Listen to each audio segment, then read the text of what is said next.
Actually, this is part of a PMI research program, so very close towards the field that we all are interested in. What I want to do with you is actually take up a different lens that you normally take when managing your project. Actually, I want to look at it from a more, well, I say cultural perspective, a bottom-up perspective. What I do with you, I first introduce you with this lens. And then I'm going to actually look with this lens towards a research project that we did last 4 years about the joint construction of underground infrastructure.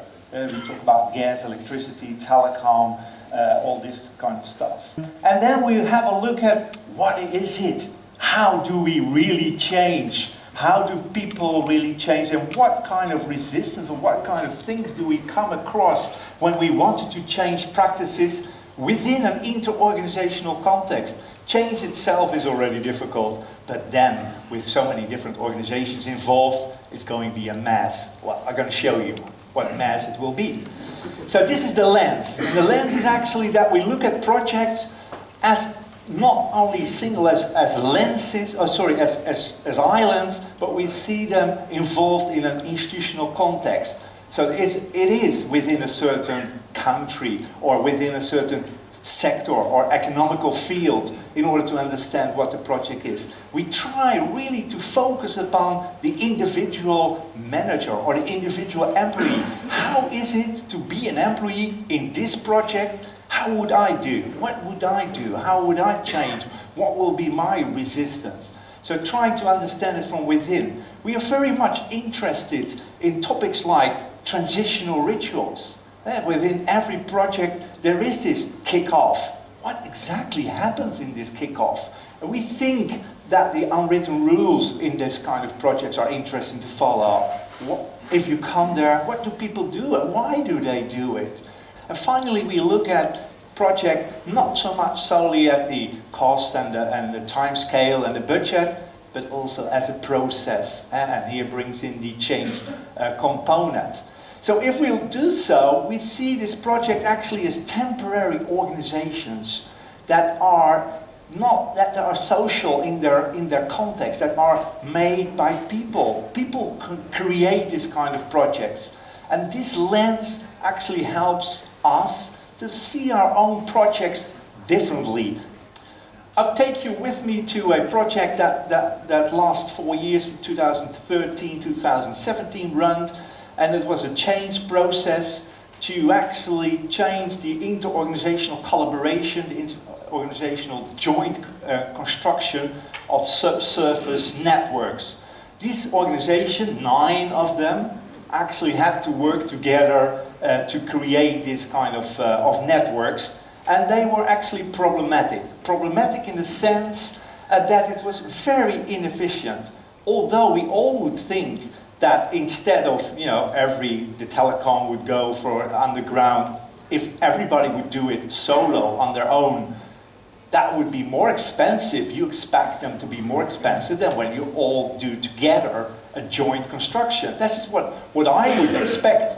But that was not the case. It was actually more expensive than if everybody would do it on their own. Secondly, if you build a house tomorrow and you ask for gas, electricity, telecom, for all the stuff, you become really crazy. You go to mijnaansluitingen.nl, you ask for this line, you will be bumped with emails and telephones, and you know, more than 20 in a week. This is really fragmented, and you ask yourself, my God, is this the Netherlands? Is this organized country? Well, it's a mess. And not only that, people ask it already a half a year in advance because they do not know how much time it will cost. Up to 30 weeks. 30 weeks to construct a gas and electricity connection. Isn't that a bit too much? Yes, that's much too much. It can be done in 10 days. So why on earth is this not possible to do so? What we actually tried to do now this time was making a contract, signing an innovation contract. Yes, it is possible to make an innovation contract between these partners, and actually trying to get this cost down, trying to get the customer orientation and customer satisfaction. So how do we change people? Well, one thing is put a gun on their head and say, well, you know, change or you're fired. That's a methodology. And it can work. It can work in terms of if you're really on the edge of bankruptcy, if there is no time left, if you really have to fire people. The second way is what we would call a more rational, empirical strategy, is actually telling people, okay guys, you know, this is what we are going to do. This is what we want to do in the future. I tell you that we are more collaborative, we're going to collaborate. The marktvisie, for example, is one of these, you know, far side saying, well, this is what we should do. And then, hoping that you're smart guys and girls, you take it with you, and Monday you change your work style and your work practices. This is what we think and hope, and therefore many times you will come across managers telling, yes, we do, yes, dat gaan we doen, yes, we're going to do this, yes. But it's all based upon the assumption that we would do it. The third one is what we call the re-educational strategy. We think that people need some help in actually getting this maybe long-term practices that they have done already for a long time. Maybe they need some help in reflecting. Maybe they need some help in doing it differently with new rules or new unwritten rules or new values even.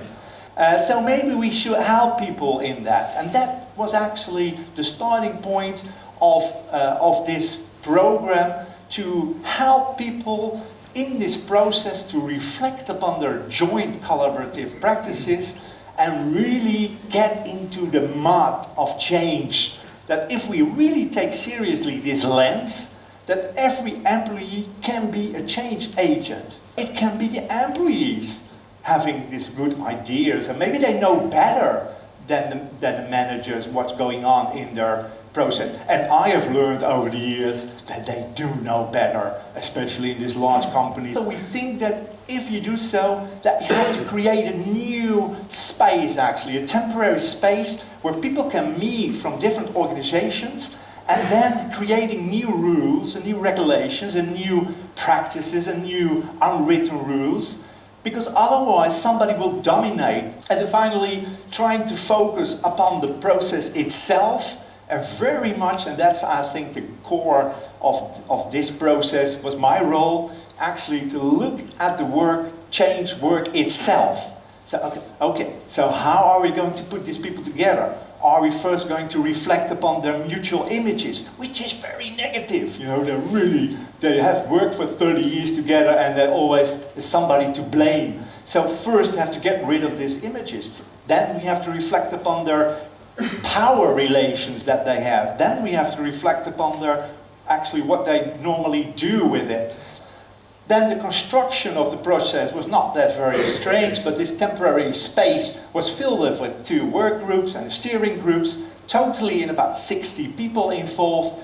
During the time, I think 200 people have been involved, because the change rate of managers within the large company is very, very high. So during change, you explain it to one manager. He said, yes, I understand, Alfons. Next week he's leaving. Then another manager comes in. You explain again and say, oh yes, I understand. Then another one comes in. So my job was to explain every week to another person, what are we doing? What we actually do first looking at what are the topics. Then we took all of these people together in these 2 different groupings and trying to follow out, and this is quite easily done with these brown paper kind of sessions, asking the persons at the work floor, what are you doing and where do you think that you can do it better? You know, I've never seen so much enthusiastic engineers in my life. They said, finally somebody's going to ask us. That was a really good process, you know, trying to make a group of them and people that work every week together at a separate space, learning to know each other, making this kind of a project, you know, goal to make this process better. But then, and I was surprised, how could I have been surprised? I mean, I could have known this, but I was surprised by the resistance coming from management. So now when we started with this bottom-up change and giving the space to all of this engineering thinking, now we saw actually a resistance coming from management, and especially middle management, because suddenly they understood, oh my God, this has large implications for my job and for my group. So suddenly the clouds of the future, shadows of the future, were running dark, and people, especially middle managers, were resisting in terms of taking decisions and saying, well, I'm not sure if this is possible. So what we saw then a lot, so in order to get this process going was actually a kind of negotiation between the project, change project, and each of these middle managers, which is a hell of a job, I can tell you, because there are so many middle managers in each of these organizations, and they change so frequently that it will take you so much time to explain every time and listen very carefully what their culture is needed and how they make their decision process, and finally coming up to the level of the board of directors in order to find out whether or not this joint construction is still on their agenda. On the board of directors of all of these operators, this was not known. There was no strategical idea about how we should deal with this. It was just on the level of the middle managers. There was not a real backup from them, so they felt themselves very lonely there. I was wrong in that. I had not thought about that. The alignment between the board of directors, the middle managers, and the work floor was that bad in many of the organizations. And finally, we came out in this showing that it was 35% cheaper in this process. We could implement it with one contractor in a small part of the Veluwe, and actually these guys have been doing very well in showing that it was working, and then we come up with all kinds of problems, of ICT problems, connection with processes of the different operators. So at the end, the operator said, well, this cost us too much time and effort of our people to really implement this. So actually, what can we learn from this?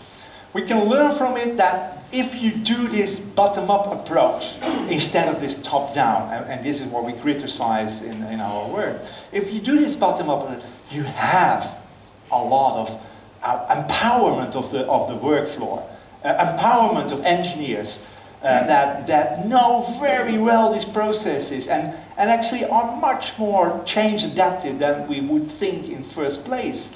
So you mobilize a lot of energy over there. Secondly, what we learned is that it also excludes others. By including a group, you also exclude others, and this is what I made a mistake in about, that I excluded especially this middle manager's position, the lonely position of them. I had not really thought about that carefully enough, that they were not capable and not felt themselves too vulnerable to make this kind of huge decisions.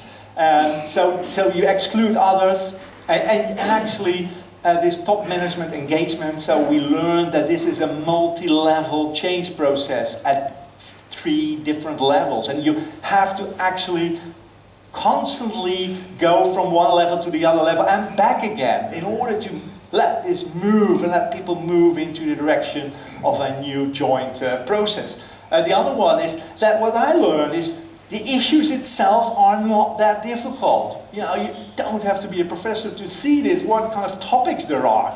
It is this inter-organizational context and the different cultures of these organizations that make this implementation of the joint change process so difficult, very difficult.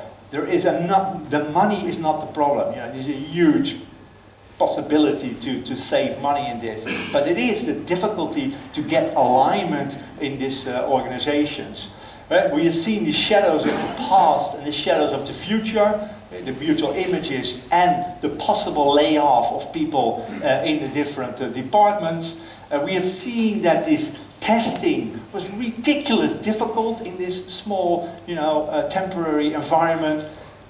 People refused to give us projects which we could practice with. It was very difficult to find pilots. Everything was special now, You know that you had to keep low profile. almost a guerrilla strategy. Yeah, if I would be open about it, then the work council would be immediately on the target. There would be, if there would be any publication about it, you know, would kill the project. There would be, so we kept really low in order to show close to the work floor that it could work, in order finally at the end showing it, well, okay guys, this could be work. But by doing this guerrilla strategy, it's also, yeah, you know, you're excluding actually the middle and top management.